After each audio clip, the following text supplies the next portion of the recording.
குமார். நாங்கள் ஒரு அடுக்குமாடி குடியிருப்பில் வசித்து வருகிறோம். நாங்கள் வசிக்கும் பகுதியில் அடுத்த வீதியில் உள்ள ஒரு அடுக்குமாடி குடியிருப்பில் ஒரு அழகான தம்பதியினர் குழந்தையுடன் வசித்து வருகின்றனர். அவர் ஒரு நிறுவனத்தில் மேலாளராக பணி செய்து கொண்டிருக்கிறார். அவ்வப்போது அவர்கள் குடும்பத்தில் சிறு சிறு சண்டைகள் நடைபெற்று வந்தது. அவர்களுக்குள் மிகப்பெரிய சண்டை நடைபெற்றது. அக்கம் பக்கத்தினர் சமாதானம் செய்து வைத்தனர். அன்று இரவு அவர் வழக்கம் போல் இரவு பணிக்கு சென்றுவிட்டார்.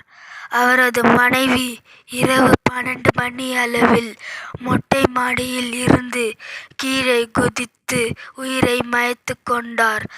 வழக்கம் போல் காலை 6 மணிக்கு குடியிருப்பு துப்புரவு பணியாளர்கள் வேலைக்கு வந்தனர்.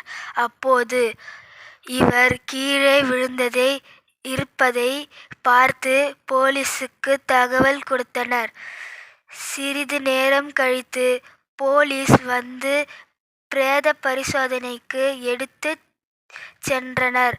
மீண்டும் நாளை வரப்போகும் கதையில் இதுபோல திகில் சம்பவத்தை நீங்கள் வீடியோவில் பார்ப்பீர்கள். மறக்காம வீடியோவை பாருங்க. ஃப்ரெண்ட்ஸ், லைக் பண்ணுங்கள், கமெண்ட் பண்ணுங்கள், ஷேர் பண்ணுங்கள், சப்ஸ்கிரைப் பண்ணுங்கள். தேங்க்ஸ் ஃபார் வாட்சிங் ஃப்ரெண்ட்ஸ்.